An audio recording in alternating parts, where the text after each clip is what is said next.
Now you can use the little sort of sponge fingers that trifles are traditionally sort of known for, but I think the biscotti has obviously a different taste, but it still keeps that crunch.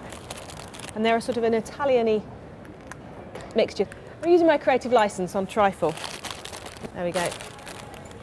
So, in the bottom of the dish you can make either one really large one or lots of individual dishes. I'm doing individual ones because I think they're just easier to serve at a table. I'm going to pour some Pimms over the top.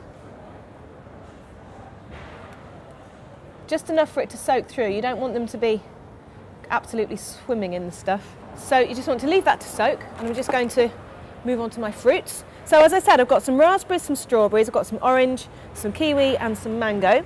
Tip those into a bowl. Now if Pimms, when you have it as a drink, you always use lots of different fruits in there, or you can use just a few. So it's a very versatile dessert. You can pick and choose any fruits that you fancy. Now the other thing with the drink, you normally put some mint in there. So I'm just going to follow along that trend and put some mint in with this fruit. So just finely shred some fresh mint leaves.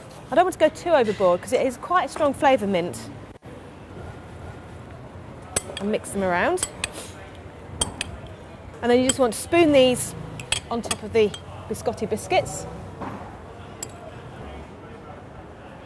Like so.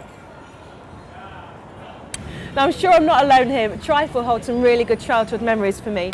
Both of my grandmas. One grandma would just make it pretty much with a sort of a blancmange and a jelly mix. The other one would just douse it full of sherry. And I've decided to follow along that sherry theme actually, because I think it sort of adds an extra bit of kick. So we've got some Pimms in the bottom and I'm going to add some sherry into the cream topping. So I have some sweet sherry. You can also use sweet wine if you want to, but it sort of has that very nice flavour the sherry does. And I'm going to add some icing sugar to that. And some lemon juice.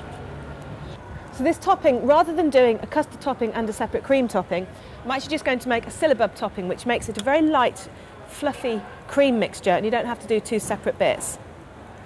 So the base to this is the lemon, the icing sugar, and the sherry. Just mix those together until the sugar's dissolved.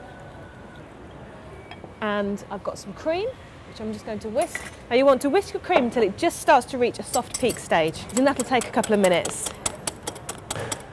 You might find it's quicker depending on the type of cream and how warm or how cold it is, so just keep your eye on it because it will suddenly go. And it's now at that lovely dolloping consistency, this rich, light, fluffy cream or sabayon to stick over the top. So let's take a spoon. Now there's plenty of cream here. This will probably be enough here to make about 8 trifles. I'm just going to add enough to cover the surface almost, and on the other one. Now you can make these in advance and pop them in the fridge, but if you can, try and bring them out of the fridge for about 30 minutes before you serve them, because the flavour of the fruit will just be a lot richer and a lot more intense.